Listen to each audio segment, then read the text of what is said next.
2 trilhões de reais. Esse é o valor arrecadado em impostos em apenas 8 meses, com a tendência de até o final do ano alcançar a maior arrecadação histórica brasileira.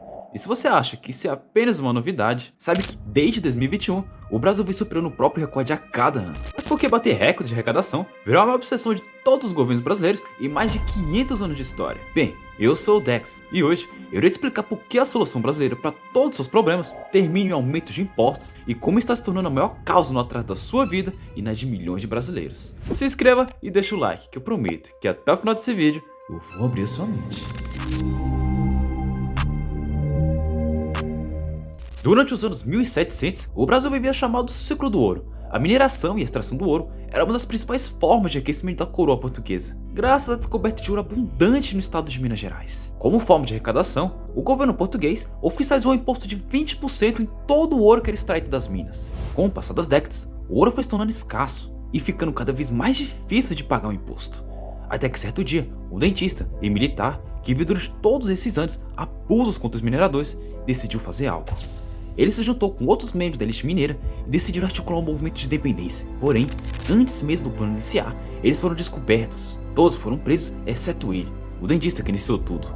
Ele foi executado e, após sua morte, partes do seu corpo foram espalhadas pela cidade para servir de exemplo. E desde então, Joaquim José da Silva Xavier ficou conhecido para sempre nos livros de história como Tiradentes. Poucas décadas depois, em 1835, o governo brasileiro cobrava duros impostos do charque, uma carne típica gaúcha. Os produtores, se sentindo explorados, decidiram iniciar uma revolta contra o governo, dando início à chamada Guerra dos Farrapos, que durou mais de uma década. E já no final do conflito, como parte do acordo de redenção, o governo brasileiro aceitou reduzir os impostos em troca de redenção.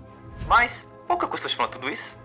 Para te provar que, historicamente, a prática dos constantes aumentos de impostos e a exploração do povo brasileiro não é algo que começou apenas nos últimos 20 anos da política brasileira. Mas aí você pode me falar: mas historicamente, todos os países têm uma história parecida de exploração do próprio povo, não é? Então, na Suíça, se hoje é considerado um dos países mais desenvolvidos do mundo, não é por acaso. No século XIX, a Suíça passou por uma reforma constitucional muito inspirada nos Estados Unidos. Desde 1848, o poder político é completamente descentralizado no país. Cada estado tem liberdade de se quer aumentar ou diminuir seus impostos. Mas tem um porém: ao contrário do Brasil, que você dá poder total na mão dos políticos, na Suíça, mesmo elegendo representantes, o maior poder ainda está na mão do povo. Mesmo se o estado quisesse aumentar os impostos, as votações aconteceriam em plebiscitos, ou seja, através do povo. Na Suíça também, com apenas 50 mil assinaturas, qualquer lei aprovada pelo parlamento pode ser literalmente barrada. E com apenas 100 mil assinaturas, o povo pode propor uma lei ou até mesmo dar início a uma reforma na Constituição, obrigando o governo a colocar em pauta. Aumento de impostos? Raramente passa. Ou seja, enquanto o Brasil a cada década que passa dá mais poder na mão de seus governantes, na Suíça, o poder é tirado de seus governantes. Segundo dados do Tesouro Nacional, durante o ano de 2024, cerca de 32% do PIB foi arrecadado através de impostos. Já na Irlanda, segundo o FMI, em 2024, a arrecadação de impostos representou apenas 24% do PIB. O Brasil arrecadou mais que a Irlanda em impostos, mas representou alguma melhora na sua vida? Segundo o Estudo Brasileiro de 2022, que junta os 30 países com as maiores cargas tributárias do mundo e compara em relação ao seu retorno à população, o Brasil aparece na última colocação. E se você acha que essa posição é apenas um acaso, sabe que a primeira edição desse estudo foi em 2009, e adivinha onde estava o Brasil? Na última colocação. Ou seja, o Brasil está há mais de 10 anos na última colocação, desde sua primeira edição. E se você ficou curioso para saber as primeiras colocações, Irlanda, Suíça e Estados Unidos lideram o topo. Tá bom, Alex. Já entendi que aumentar os impostos não é o caminho. Então, qual seria? Bem, se você na sua casa tem uma renda mensal e ela não é o suficiente para pagar as contas, o que você faz? Você diminui seus gastos, né? Então por que seria diferente com o país? E existe um país que está em uma situação muito parecida com a do Brasil atual: a Argentina. Desde o início do governo Milei, no final de 2023, que colocou o corte de gastos como objetivo número 1 do seu governo, a dívida pública, que chegou a bater 89% em 2024 e 2025, a projeção do FMI é que caia para 76%. Já a inflação argentina, que já chegou a bater 289% em abril de 2024, a projeção é que encerre menos de 30% até o final de 2025. Outro dado importante são os níveis de pobreza extrema, que chegaram a bater 57% em 2024 e já no início de 2025 já tinha recuado para 31%. Aí você me pergunta, como tudo isso foi feito? Cortando gastos e impostos. Mas calma, que nem tudo é tão simples como parece. Se você não sabe, cerca de 90% do orçamento brasileiro está engessado, ou seja, Não importa o presidente, o Congresso ou o Senado que você elege. O país só tem 10% do orçamento total para destinar a obras ou investimentos. Os outros 90%, eles são obrigatoriamente destinados a salários de servidores públicos, aposentadorias, benefícios sociais como o Bolsa Família e o mais pesado, juros.